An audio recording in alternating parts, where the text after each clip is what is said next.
News every 15 minutes, weather every 10, and sports twice an hour. Newstalk, KGVO, AM 1290 and 98.3 FM.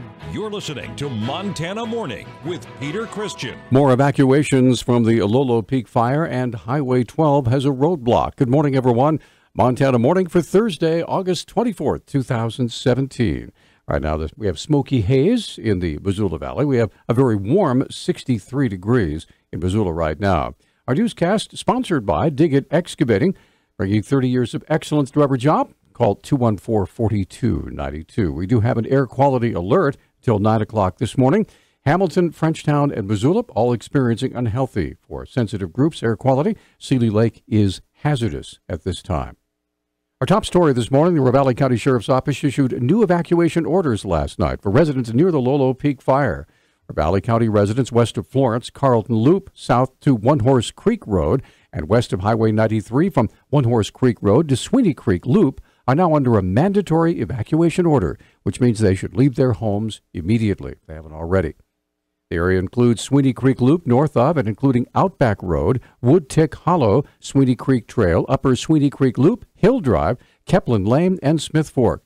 Officials are citing dangerous fire behavior as the reason for that order. Earlier yesterday, the Missoula County Sheriff's Office set up a roadblock at Highway 12 and Mill Creek Road. The Sheriff's Office posted the following on their Facebook page, quote, "This means a roadblock is in place, and should any residents be off their private property at any time, they'll be escorted to the end of the roadblock and not allowed back in," end quote. Quoting again, "Offensive or threatening behavior toward firefighters by residents who have chosen not to leave under the evacuation order will not be tolerated. The work that's being done by firefighters is dangerous and time-sensitive. Please be patient and allow them to help protect our communities," end quote. With that in mind, a homeowner in the Mill Creek area shooting at some squirrels on his property forced Lolo Peak operations to cease temporarily yesterday while an investigation was being conducted. County Sheriff's Office spokeswoman Brenda Bassett said the incident occurred about 11:15 yesterday morning. The homeowner was shooting at some squirrels, but didn't, make the assumption that there were firefighters in the area, which there were. So it ceased fire operations, and then they had to leave the area while it was investigated by our deputies. And not only does it increase the time that it takes to repopulate those areas and further affects the people that have been displaced, which is hard on them anyways, it also puts those firefighters' lives in danger. There were no reports of any injuries due to the gunshots. The Lolo Peak InsyWeb page warned people not to use firearms or to fly drones near the fire for protection of firefighters and area residents. The National Weather Service predicted strong, dry thunderstorms for western Montana last night into today, and Lolo Peak fire officials are preparing for the worst. Fire Information Officer Mike Cole said Lolo Peak fire forecasters said fine fuels around the fire are ripe for ignition. The fuels are so dry and receptive lightning right now. It's especially light fuels. So we have what's called a probability of ignition, and that is at 95% today. So, for instance, if you were standing in some grass, you could expect if you lit 100 matches, 95 of them would start a fire. Cole said strong thunderstorms can create their own weather patterns over a fire. Some of those can gust to 40, 50 miles an hour, coming out of the bottom of those thunderstorms, hitting the ground, and that wind will spread 360 degrees. And that's the concern if a thunderstorm would arc over the top of the fire, either in center, on the left, north, south, right side over in the Bitterroots. That's why the meteorologist is really tracking the path of this thunderstorm activity. He said firefighters will be on storm watch all night last night. We have 71 engines assigned to this fire, and a lot of those engines are going to be out tonight, stationed at critical locations where if we have a new initial attack, we'll be able to get at it, or if we have spotting across the line because of outflow winds of a thunderstorm where we can get to them real quick. As of yesterday, the fire had grown to over 33,000 acres with over 1,200 personnel working the fire. The cost of fighting the fire has surpassed $24.6 million. A judge has ruled that a small population of grizzly bears in Montana and Idaho near the Canadian border can be considered endangered even if they're not on the brink of extinction. District Judge Dana Christensen's order on Monday reversed the 2014 reclassification by U.S. wildlife officials for the 40 to 50 bears of the Cabinet yak bear population under the Federal Endangered Species Act. The U.S. Fish and Wildlife Service said then that the bear population had stabilized and that its status should be threatened but not on a waiting list for classification as endangered. The environmental group, Alliance for the Wild Rockies, and sued, and Christensen sided with that group. The bears live about 300 miles from grizzlies near Yellowstone Park that lost federal protection status back in July. Yet another Missoula man is in custody for strangulation of his girlfriend. The incident occurred early Wednesday morning on Caravan Street. Police got a call from a woman who claimed that a 30-year-old Daniel Zufall violently attacked her.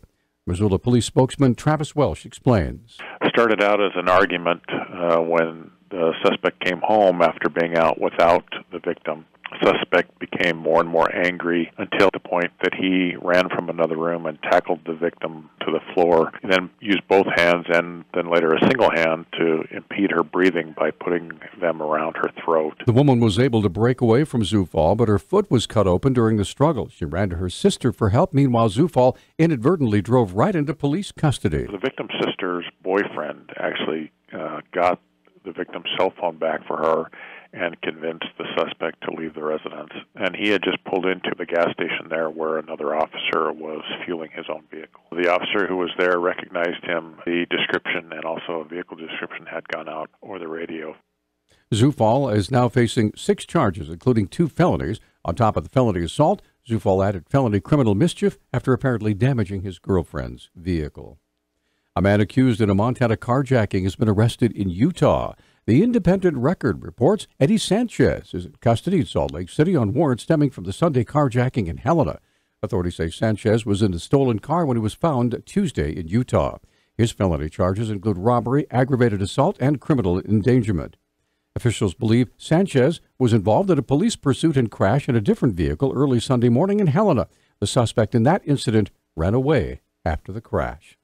Why are there no seatbelts on school buses? It's a question asked every year just before school starts. Federal Code 49 CFR Part 571 exempts certain vehicles from the seatbelt requirement, including school buses. With that in mind, Robert Mitchell with Beach Transportation says even without seatbelts, school buses are far safer than passenger cars. A school bus is the safest vehicle on the road. It's 7 times safer than a parent dropping their kids off at school. So a school bus is considered, the safest vehicle on the road.